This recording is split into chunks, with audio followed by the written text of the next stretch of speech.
Then the Ziphites came to Saul at Gibeah, saying, Is not David hiding himself in the hill of Hachilah, which is on the east of Jeshimon? So Saul arose and went down to the wilderness of Ziph with 3,000 chosen men of Israel to seek David in the wilderness of Ziph. And Saul encamped on the hill of Hachilah, which is beside the road on the east of Jeshimon.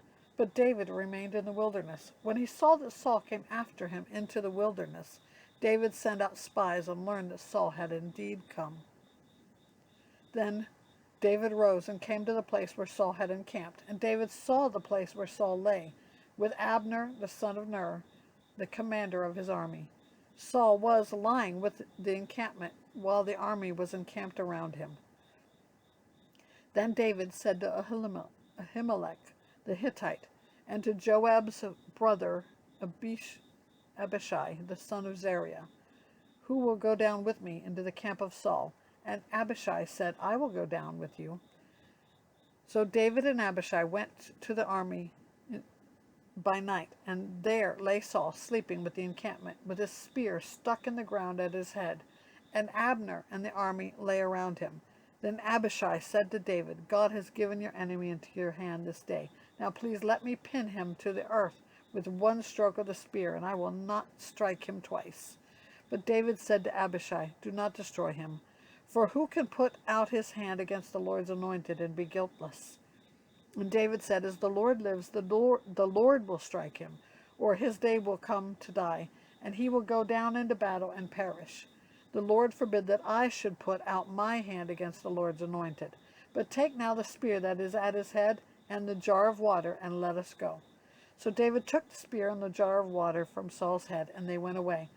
No man saw it or knew it, nor did anyone awake, for they were all asleep, because a deep sleep from the Lord had fallen upon them. Then David went over to the other side and stood far off on the top of the hill, with a great space between them. And David called to the army and to Abner the son of Ner, saying, Will you not answer, Abner? Then Abner answered, Who are you who calls to the king? And David said to Abner, Are you not a man?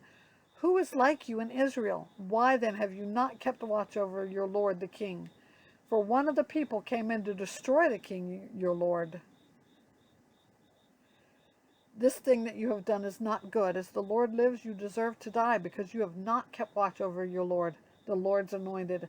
And now see where the king's spear is, and the jar of water that was at his head. Saul recognized David's voice and said, Is this your voice, my son David? And David said, It is my voice, my lord, O king. And he said, Why does my lord pursue after his servant? For what have I done? What evil is on my hands? Now therefore let my lord the king hear the words of his servant. If it is the Lord who has stirred you up against me, may he accept an offering.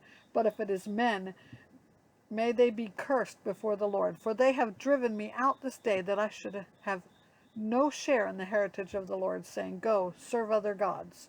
Now therefore let not my blood fall to the earth away from the presence of the Lord, for the king of Israel has come out to seek a single flea, like one who hunts a partridge in the mountains.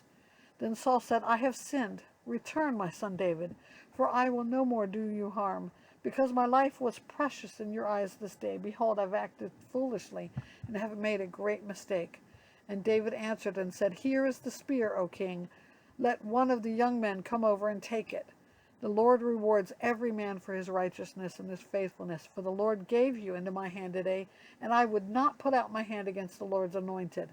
Behold, as your life was precious in this day in my sight, so may my life be precious in the sight of the Lord, and may he deliver me out of all this tribulation.